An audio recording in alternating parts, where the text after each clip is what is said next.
тозатарин хабарҳо ва гузоришҳои рӯзро аз студияи марказии радиои озодӣ аз Прага пешниҳоди шумо мекунем. Салом, сархати мавзӯъҳои муҳим.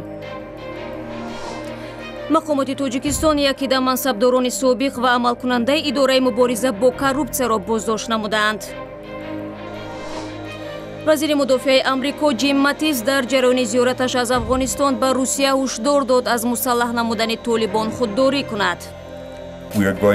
дар сурате ки русия мухолифи қонунҳои байналмилалӣ амал кунад ва ё соҳибистиқлолии кишварҳои дигарро нодида гирад, мо ба ин кор монеъ хоҳем шуд. ва занони кишоварзи хатлон парвариши нави ҷадиди қулфинайро ки аз амрико содир шудааст аз худ карданд. اگه با این هم کارکردش آسان‌تره که خشابش نمیکنیم، مثال چوبقش نمیکنیم، داروتویش آتیش با نظر به او آسان‌تره. шурӯъ мекунем аз хабари фаврӣ. Давлатбек Хайрзода, муовини собиқи раиси оҷонсии зидди фасоди Тоҷикистон дар фурудгоҳи шаҳри Хуҷанд ҳангоми парвоз ба Русия дастгир шудааст. Боздошти ин мансабдор чаҳор рӯзи пеш аз сӯи нирӯҳои амниятӣ сурат гирифта, рӯзи гузашта додситонаи кул алайҳи ӯ ва ду ҳамкори собиқаш барои қаллобӣ айб эълон кардааст. манобеи радиои озодӣ мегӯянд теъдоди мансабдорони боздоштшудаи собиқ ва феълии ниҳоди мазкур бештар аз ин аст. аз ҷумла оҷонсии зидди фасод аз боздошти муфаттиши калони ин ниҳод Фирӯз Холмуродзода хабар медиҳад.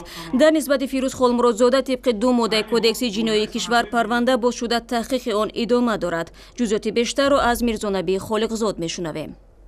آژانسی ضد کروپسی تاجیکستان از بازداشت مفتش کلان این نهاد فیروز خالمرادوف خبر داد و این خبر حالا در سرخط اکثر مطبوعات تاجیکستان قرار دارد. بر اساس این خبرهایی که میرسند فیروز خالمرادوف برای عمل قلابی و هم برای سوء استفاده از وظیفه بازداشت شده است و از طرف مقامات امنیتی و هم آژانسی ضد کروپسی تاجیکستان پرونده های اون مورد تحقیق قرار دارند. در حالی که آژانسی ضد کروپسی تاجیکستان از بازداشت مفتش کلان خود خاموش پیشگری شده است، ولی طور خبرهای رسیده میگویند این قضیه تنها و فقط به یک مفتش کلان تعلق نداشته، هنوز به افراد دیگری این آژانسی، یعنی طوری گفته می شود به یک شبکه از کارمندان این آژانسی که از کارمندان با نفوذ و حتی سردار ریاست های آن ربط میگیرد که در این حادثه قلابی و سوء استفاده از وظیفه دست داشتند و برخی از آنها حتی هنگام فرار از قلمرو تاجیکستان در منطقه های مختلف تاجیکستان بازداشت شده و دوباره به تفتیشات آورده شدند. بارها رئیس جمهوری تاجیکستان امام علی رحمان نیز در صحبت‌های خود و واخری و ملاقات‌ها با نمایندگان کروپسیا در مسئله مناسبت منصفانه و با وجدانانه کارمندان کروپسیا هنگام اجرای وظیفه‌های خود تاکید کرده بود و از آنها دعوت کرده بود که در این راه منصفانه و شفاف کار خود را پیش ببرند. Мирзонабии Холиқзод, радио Озодӣ, Душанбе. رو می‌آوریم به موضوعهای دیگر. رئیس جمهوری تاجیکستان با گنرال آمریکایی دورنمای همکاری‌های دو کشور را در بخش‌های مختلف نظام مطرح نموده است. جوزف واتل فرمانده فرماندهی مرکزی آمریکا روز 25 اپریل با امام علی رحمان در شهر دوشنبه ملاقات داشت. این گنرال گفته است آمریکا بنابر افزایش تهدید و خطرها در مرز تاجیکستان با افغانستان برای تقویت و تجهیز نیروهای مرزبانی تاجیکستان مساعدت خواهد کرد. بررسی کمک نظامی آمریکا به تاجیکستان در حال صورت می‌گیرد که وزیر مدافع آمریکا جیم ماتیس به روسیه هشدار داد از مسلح نمودن طالبان خودداری کند. روز دوشنبه در کابل گنرال ماتیس گفت اگر روسیه طالبان را با سلاح تامین نماید واشنگتن به این عمل مخالفت خواهد کرد. نظامیان آمریکا از گزارش‌ها درباره انتقال سلاح روسیه به طالبان نگرانند. ما با روسیه از راه سیاسی و دیپلماتی برخورد خواهیم کرد. در صورتی که روسیه مخالف قانون‌های بین‌المللی عمل کند و یا صاحب استقلالی کشورهای دیگر را نادیده گیرد، ما با این کار مانع خواهیم شد. مثال سرازیر شدن هر نوع سلاح از یک کشور خارجی عمل خلاف قانون بین‌المللی به شمار می‌رود. مسکو بارها عملکردهای واشنگتن در افغانستان را تنقید کرده است. در سالهای 80 قرن گذشته اتحاد شوروی جنگ خونین را در افغانستان پشت سر کرده بود. قبلا مسکو تامین سلاح به طالبان را رد میکرد و اصرار می‌ورزید که با این گروه آشوبگر با هدف راهاندازی مذاکرات صلح رابطه برقرار نموده است. دادگاه شهری مسکو روز 24 اپریل صادق ارتیقوف را به تروریسم، خریداری و نگهداری سلاح عیبدار دانست. این شهروند 39 ساله تاجیکستان را 6 اپریل در رابطه با حمله متروی سنت پتربورگ بازداشت کردند. اما وکیل دفاع صادق ارتیقوف گفته است مفتشان اثبات دست داشتن شهروند تاجیکستان را در این حمله ندارند و سلاح اشکار شده مال اون نیست. خود ارتیقوف نیز به بیگناهیش تاکید کرد و گفت تا بازداشتش آشپز بود و زندگیش را با مهنت حلال پیش می برد. روز 3 اپریل در واگن متروی پتربورگ ترکیش به عمل آمد و 14 نفر را کشته به جا گذاشت. نزدیک به 50 نفر زخمی شدند. از روی این قضیه تا حال 10 نفر بازداشت گردیده است. سفارت تاجیکستان در روسیه حجت‌های طفل نوزاد اسلانبек غفورов یک مهاجر تاجیک در بازداشتگاه را درست کرده است. بر این اساس طفل 3 ماهه همراه با والدانش حق اخراج از روسیه را پیدا نمودند. اسلانبek غفورов اوایل ماه اپریل ضمن مراجعت به شعبه پلیس اطلاعاتی روسیه همراه با همسر و 3 فرزندش بازداشت شد. طفل 3 ماهه او حجت نداشت، بنابراین احتمال داشت اسلانبek و خانواده‌اش بدون این نوزاد به تاجیکستان اخراج شوند. ابراهیم احمدov سخنگوی نمایندگی خدمات مهاجرت تاجیکستان در صحبت با رادیو آزادی گفت تمام سندهای این خانواده درست شدند و آنها روز پنجشنبه 27 اپریل به تاجیکستان فرستاده می شوند. برنامه را ادامه می‌دهیم. دادستان‌های آمریکایی بر این باورند که یک تاجر ترک ایرانی تبار سعی داشت با راه‌های غیرقانونی به ایران در فرار از تحریم‌های آمریکایی کمک رساند. روز 24 اپریل در منطقه منهتن نیویورک دادستان دنیس لوکارد گفت او ثابت خواهد کرد که رضا زراب و همپیمان‌هایش به مقامداران بلندپایه ایران پیشنهاد کردند توسط معامله‌های ممنوع صدها میلیون دلار را به نفع حکومت ایران انتقال دهند. به قول دادستان‌ها آنها نامه این تاجر به عنوان آن زمان پرزیدنت ایران محمود احمدی نژاد را در اختیار دارند. زرابی 33 ساله در ماه مارس سال 2016 هم با اتهام تهدید به امنیت ملی در آمریکا بازداشت شد. او خود را بیگناه می‌شمارد.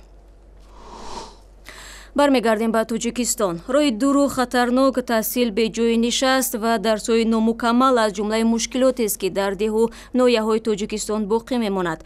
مقامات میگویند هر سال در کشور حدود 30,000 جای نوی تحصیل بنیاد می‌شود، در حالی که همه ساله در تاجیکستان تخمیناً 200,000 کودک پشت میز مکتبی می‌نشینند.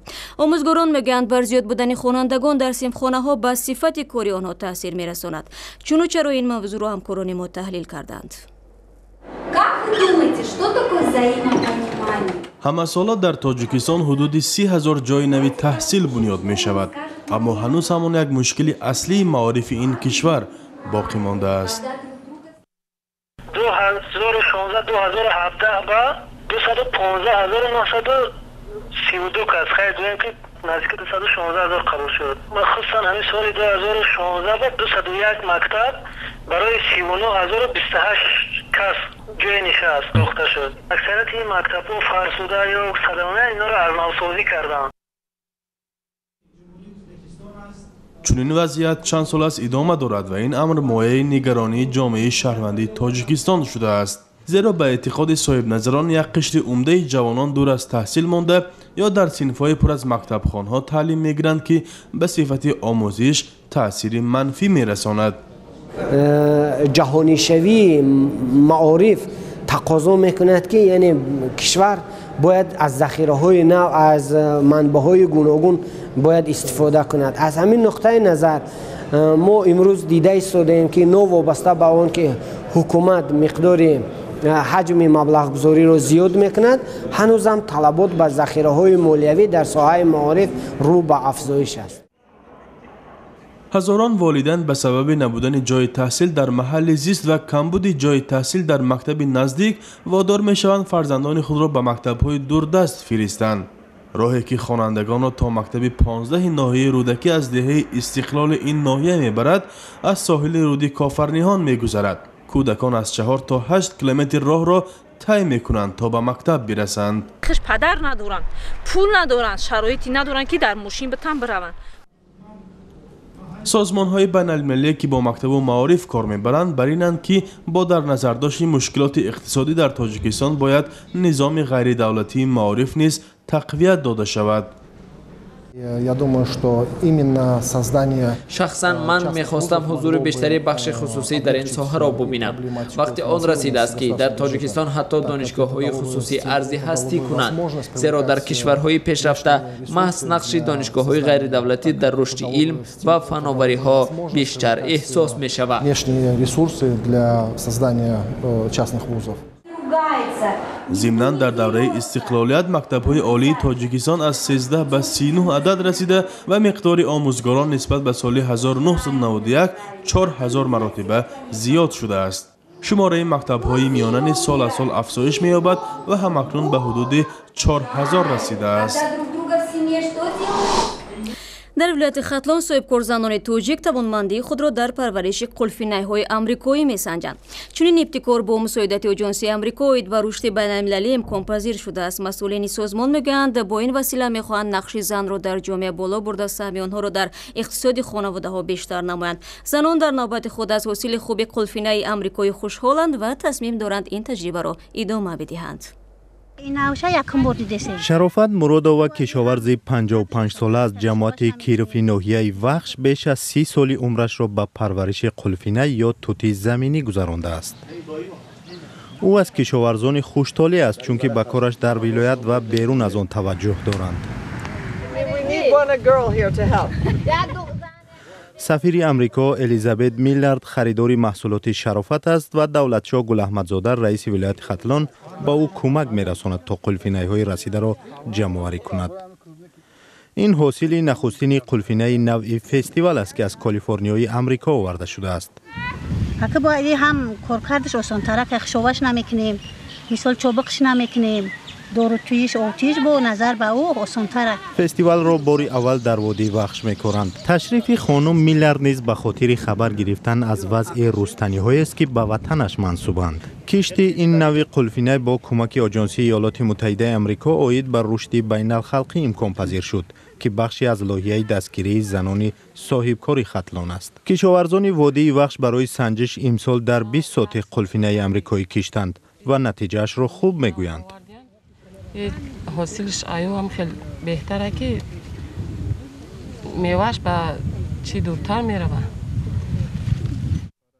برای دور میروه. در وادی وخش 3 نوع قلفینه پرورش میافت. قلفینه محلی با نام امیری و نوعهایی که با نام ترکی و روسی مشهورند. قلفینه امریکایی از این نوعها دیده پیشتر میپزد. بعد یک هفته پیش 3 ماه بعد شنونده دیرترک یک هفته پیش از او با بازار برآوردیم.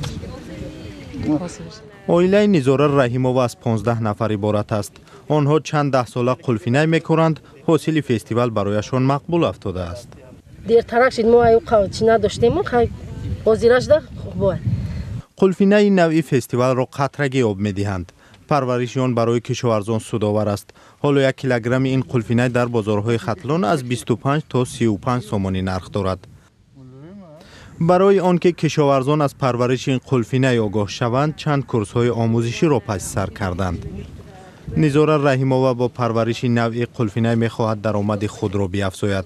این زن میگوید که فستیوال تا 10 روز ویران نمی‌شود، نمودی بازارگذار دارد، احتمال است جای نوع‌های دیگر را تنگ کند.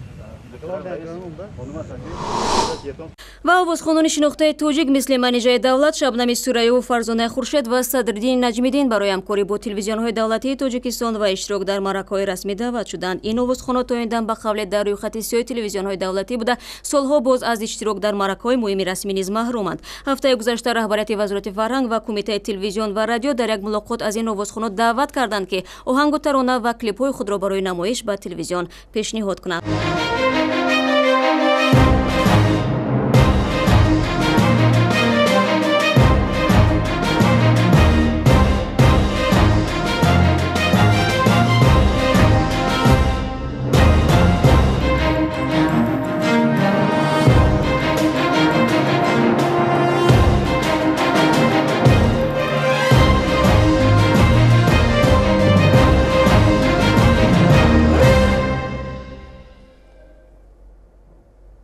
اینجا برنامه ما به پایان رسید. اگر میخواهید دائم در جریان تولد تاجیکستان و جهان باشید، سامانه cw.azadi.org در خدمت شماست. همچنین ما در شبکه‌های اجتماعی با نام رادیو آزادی صفحه داریم و نوارهای ویدیویی در آزادی ویدیو یوتیوب نشر میشود. برای همراهی تشکر و خدا نگهبان هر یک شما.